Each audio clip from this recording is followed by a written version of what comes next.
요한계시록은 이제 믿음의 성도들의 미래, 또 믿지 못한 사람들의 미래에 대한 내용들이 아주 구체적으로 명시되어 있어요. 믿음의 사람들이 세상의 세파 속에서도 꺾이지 않는 믿음, 또 순결한 믿음을 유지하게 되었을 때 이런저런 세상 가운데 고난 아닌 고난을 마주할 때도 있고, 또 이런저런 굉장히 또 위급한 상황을 맞이할 때도 있고, 또 믿음의 도전을 받을 때도 있고, 또 믿음을 포기하게 되는 그런 유혹을 받을 때도 있고, 또 심지어는 이 믿음과 믿지 않는 세상의 어정쩡한 그런 혼합주의적인 신앙의 세계관으로 유도하는 유혹에 빠질 수도 있다는 겁니다. 이러한 삶의 여러 가지 일련의 상황 속에서도 믿음의 지조를 지키는 사람들은 어떻게 될 것인가 라고 했을 때, 믿음을 지키는 사람들은 우리가 지난번 14장 오늘 본문 앞절 보시면 1절부터 5절까지 그 믿음의 성도들, 하나님의 순결한 백성들은 하나님의 새 예루살렘에서 하나님 앞에 찬송과 경배를 드릴 수 있는 자격을 부여받는다는 거예요. 그러니까 하나님의 나라에 가서 하나님과 예수님을 마주하고 천군 천사들과 더불어서 하나님께 경배하며 예배드릴 수 있는 놀라운 은혜가 하늘의 시민권을 가진 백성들, 이 땅 가운데 믿음의 절개를 지켰던 백성들에게 나타나는 비전이라는 거예요. 그러면 이것과 정반대대로다가 믿지 않는 사람들, 예수 그리스도를 거부하는 사람들, 예수 그리스도를 믿는 것 같지만 흉내만 내고 예수 그리스도를 그 깊숙한 곳에는 믿지 않는 그런 사람들은 어떻게 되는 것인가에 대한 내용들이 오늘 14장 6절부터 13절까지 구체적으로 등장을 하고 있어요.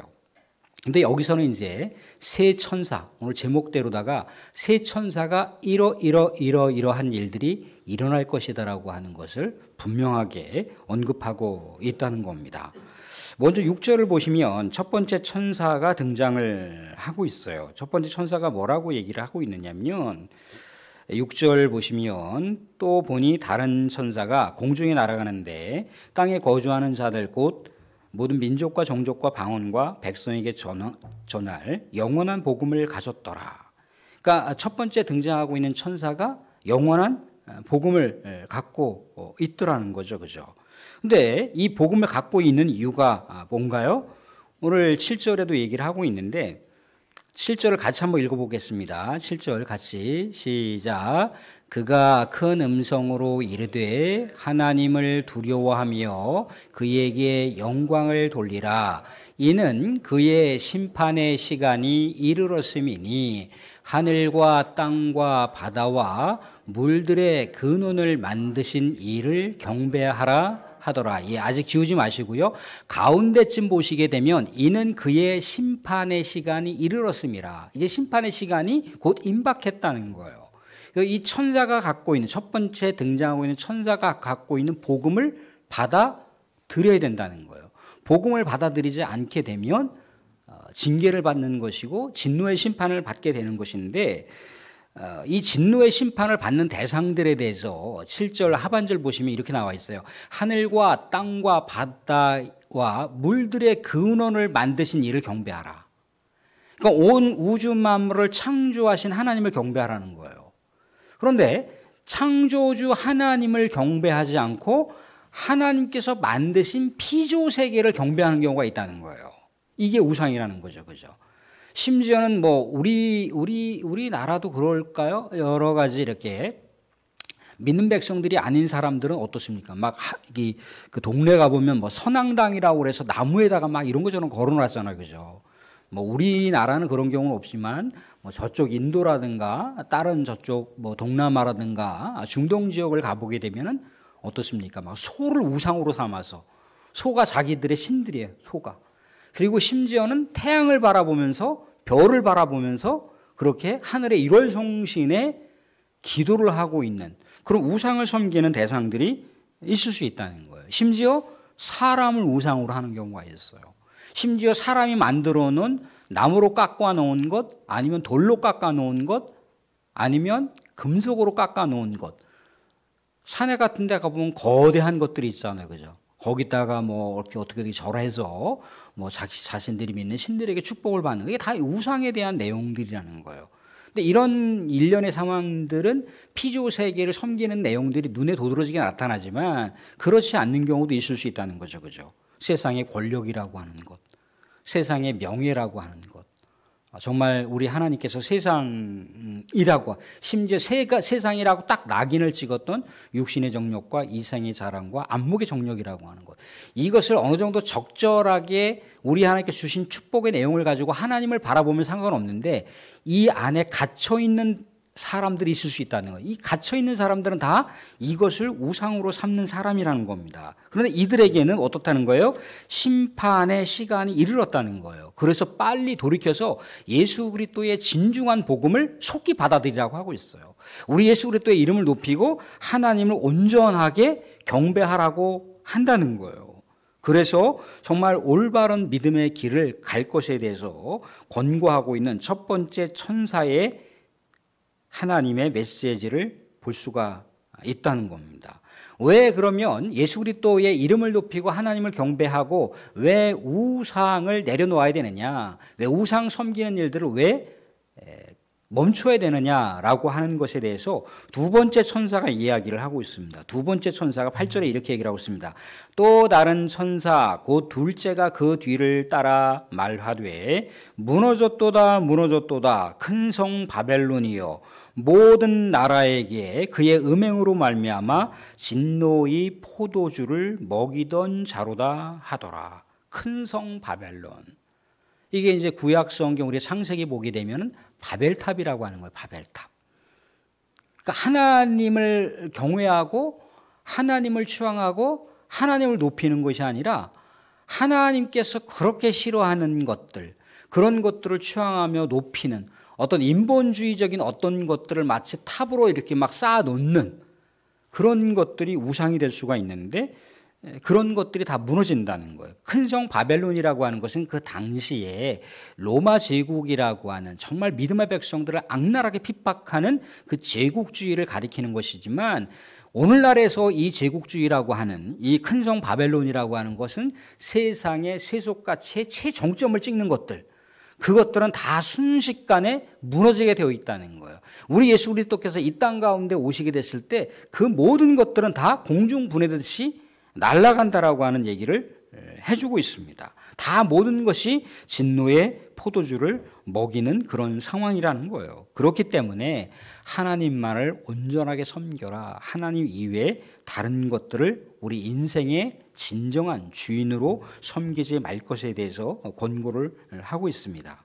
또 다른 세 번째 천사, 왜 하나님만 섬겨야 되고 우상을 포기해야 되고 우상 섬기는 것을 그만둬야 되는가라고 했을 때 더 심각한 경고의 메시지를 세 번째 천사가 이야기를 하고 있습니다. 세 번째 천사가 말씀하고 있는 내용들을 보시게 되면 오늘 9절 10절 말씀 한번 읽어보겠습니다. 9절 10절 같이 봅니다. 같이 시작. 또 다른 천사 곧 셋째가 그 뒤를 따라 큰 음성으로 이르되 만일 누구든지 짐승과 그의 우상에게 경배하고 이마에나 손에 표를 받으면 그도 하나님의 진노의 포도주를 마시리니 그 진노의 잔에 섞인 것이 없이 부은 포도주라. 거룩한 천사들 앞과 어린 양 앞에서 불과 유황으로 고난을 받으리니, 그렇게 얘기를 하고 있어요. 심지어 11절 하반절은 그들은 밤낮 쉼을 얻지 못한다로 나와 있어요.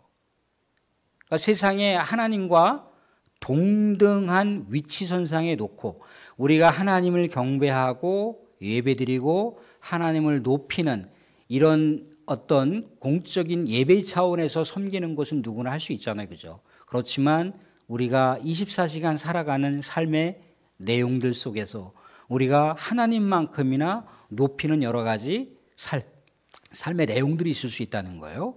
이 삶의 내용들이 때로는 하나님께서 주신 삶의 공간과 삶의 내용이지만 때로는 갑자기 이것이 우상으로 둔갑할 때가 있다는 거. 왜?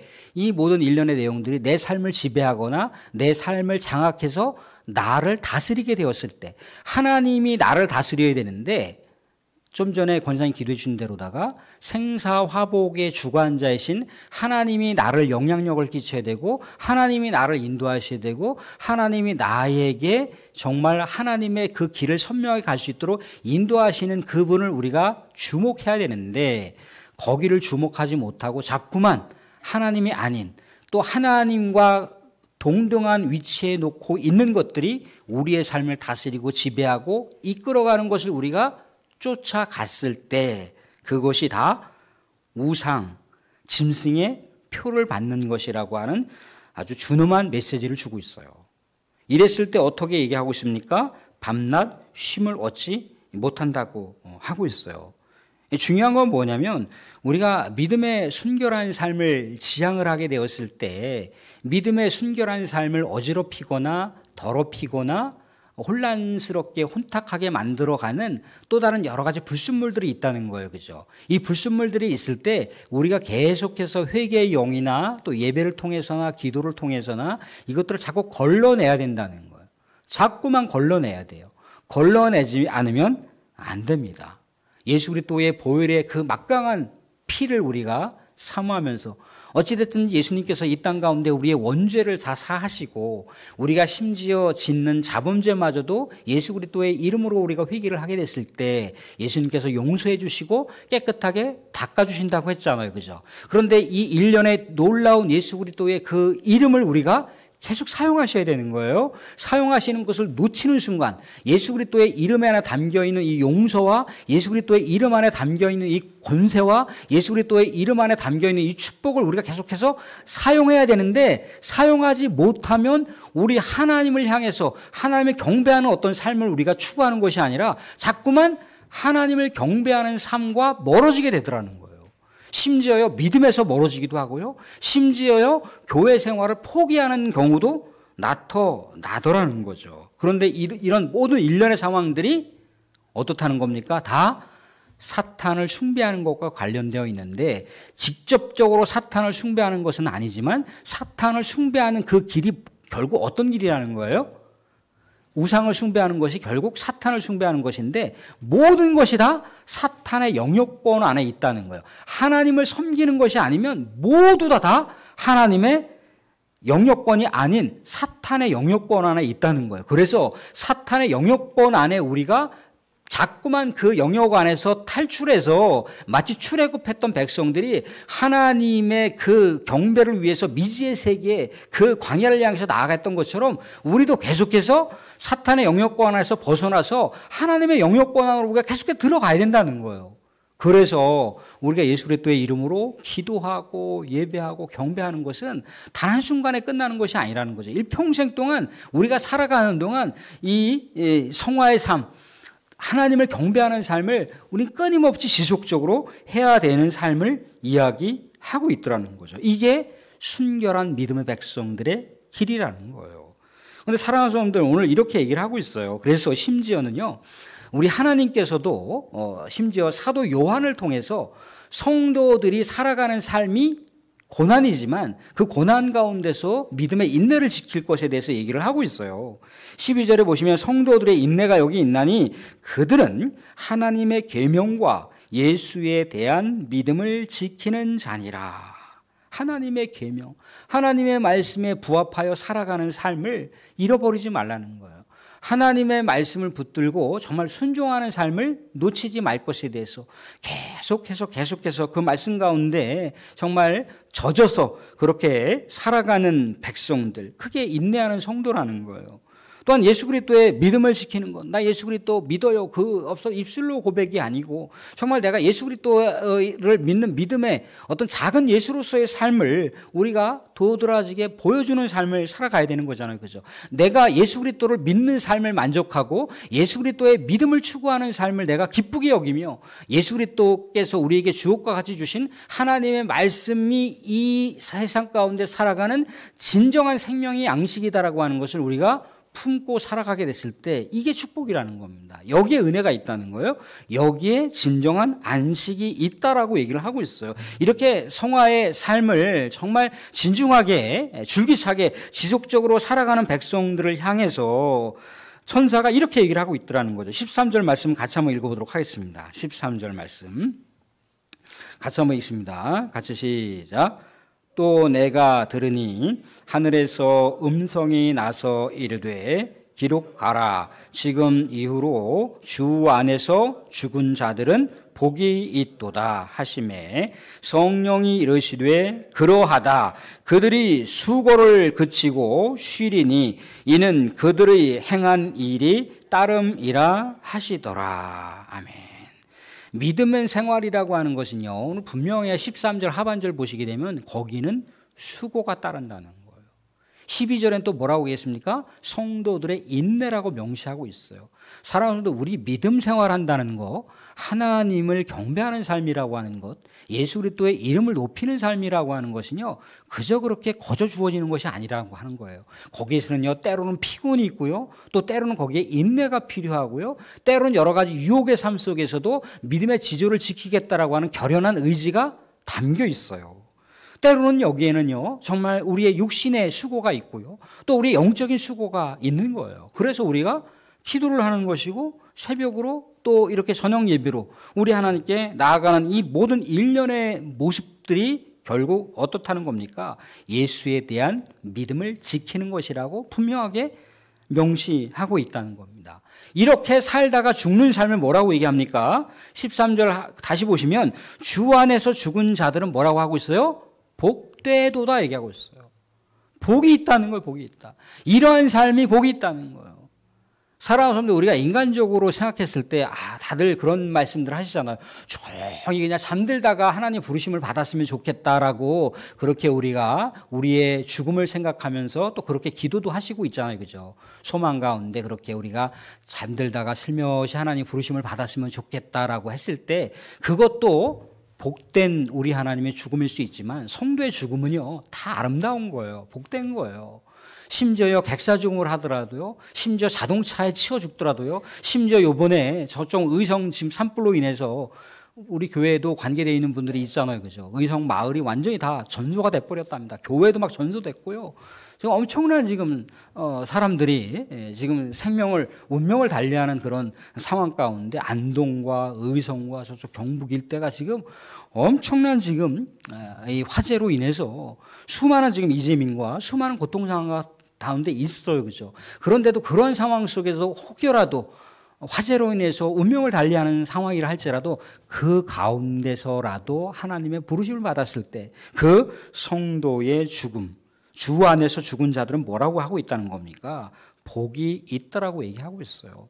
우리가 자꾸 생각할 때 끔찍해, 이런 죽음을 맞이하지 않았으면 좋겠어 이렇게 얘기할 수 있지만 그 모든 것들 주 예수 그리스도를 믿고 살아갔다가 주 예수 안에서 우리 하나님의 부르심을 받은 자들은 다 복이 있다라고 얘기를 하고 있어요. 사랑하는 성도들, 이런 자들은요 뭐라고 얘기합니까? 13절 하반절 보시면 수고를 그치고 쉼을 얻는다고 얘기하고 있습니다. 수고를 그치고 쉬리니, 수고를 그치고 쉬리니. 그렇지만 예수 그리스도를 믿지 않고 우상을 섬기고 우리 하나님을 경배하는 것이 아니라 경배하는 척만 하고 하나님을 거역하는 자들은 어떻게 되는 건가요? 11절 하반절 보시면 분명하게 명징적으로 대조되고 있는 장면을 볼 수가 있습니다. 누구든지 밤낮 쉼을 얻지 못하리니, 쉼을 얻지 못한대요.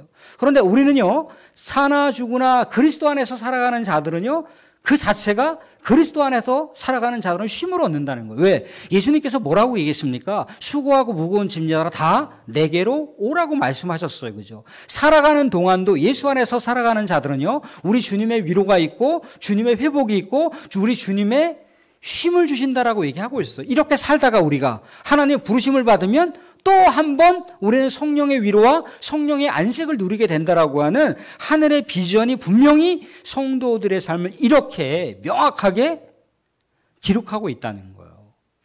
그러니까 사랑하는 성도들, 우리 성도로서 살아가는 삶이 얼마나 복된 것이고 얼마나 귀한 것이고 얼마나 아름다운 것인지 하늘의 세계를 이렇게 요한계시록에서 기록하고 있다는 거예요. 사랑하는 성도, 이 세상 가운데 우리가 살아가면서 정말 지조 있는 믿음, 예수 그리스도의 이름을 붙들고 살아가는 신실한 성도의 삶, 우리의 하나님만 경배하고 하나님과 그 어떤 것도 우선순위에 같이 동격으로 놓지 마시고 오직 하나님을 최우선으로 놓으시면서 하나님을 경배하는 삶 속에 우리 주님께서 인정하시는 칭찬받는 믿음이 되어서 정말 우리가 사나 죽으나 우리 하나님의 복된 성도로서 살아도 복을 받는 성도, 죽어도 복을 받고 또 살아도 우리 주 안에서 쉼을 얻고 죽어도 우리 주 안에서 쉼을 얻는 우리 복된 우리 성도의 신앙의 여정길이 되실 수 있기를 주님의 이름으로 축원드립니다. 아멘.